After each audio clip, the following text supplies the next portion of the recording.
नमस्कार दोस्तों, आप सब कैसे हो? उम्मीद करते हैं आप सब बहुत-बहुत दोस्तों इस समय आप सबका एक ही सपना है कि नीट एग्ज़ाम क्लियर कर लेना है क्योंकि दोस्तों काउंटडाउन शुरू हो चुका है दोस्तों। मात्र अब आपके पास समझिए कि 30 डे का ही समय बचा है। ऐसे में दोस्तों ओवरऑल देखा जाए तो दोस्तों यहाँ पर 34-35 दिन समय है, मगर दोस्तों उसे आप लोग काउंट मत कीजिए दोस्तों। यहाँ पर 1 मंथ का ही समय बच गया है और आप 1 मंथ में आप लोग क्या-क्या करना चाहिए, किस पर ज़्यादा फोकस करना चाहिए, इस पर आज की इस वीडियो में बात किया जाएगा।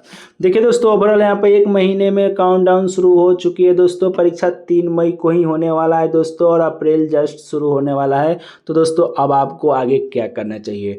दोस्तों यहाँ पर 30 दिन का टाइमलाइन टाइम टेबल प्लान हम आपको यहाँ पर बताने वाले हैं दोस्तों। अगर आप इस तरह से फॉलो करते हैं तो आप बहुत आगे जा सकते हैं। तो दोस्तों यहाँ पर पहला बात आप लोग को ध्यान में रखना है कि सप्ताह में कम से कम 3 प्रैक्टिस सेट आपको करना है। 3 प्रैक्टिस सेट करना है। अगर आप लोग 4 से 5 कर लेते हैं दोस्तों तो और भी सोने पर सुहागा हो जाएगा।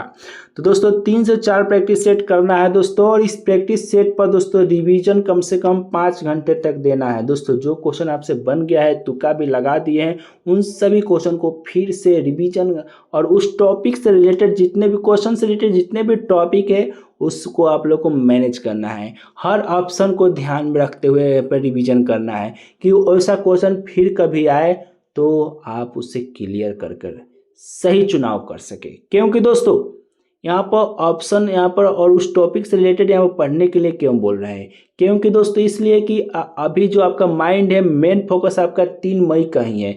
मेन फोकस आपका है कि नीट क्लियर करना है। दूसरा ऑप्शन आपको दिखाई ही नहीं दे रहा है। आपका माइंड पूरा फ्रेश है दोस्तों, एकदम जगह है दोस्तों यहाँ पर नए चीज़ का कैप्चर करने के लिए, जो पढ़े हैं उसे कैप्चर करने के लिए, ज़्यादा दिन तक अपडेट करने के लिए। तो दोस्तों इसलिए आपको पढ़ना होगा।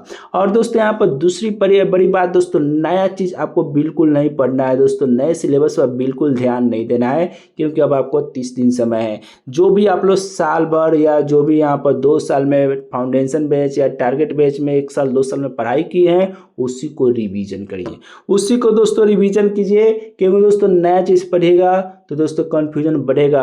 रिवीजन कीजिएगा, थोड़ा बहुत आपका कन्फ्यूजन जो है वो दूर हो जाएगा। इसलिए रिवीजन बहुत ज़रूरी है। जो भी फेयर नोट्स बना चुके हैं आप उसे रिवीजन कीजिए क्योंकि पहले से आप उसे पढ़े हैं। एक बार और पढ़ लीजिएगा, वो आपके माइंड में सेट हो जाएगा। और दोस्तों ज़्यादातर आप लोग बायोलॉजी पर फोकस कीजिए क्योंकि दोस्तों आप लोग का मेन फोकस होता है पहले से ही बायोलॉजी। तो दोस्तों बायोलॉजी से ज़्यादा नंबर उठने का चांस नीट छात्रों के लिए ज़्यादा होता है।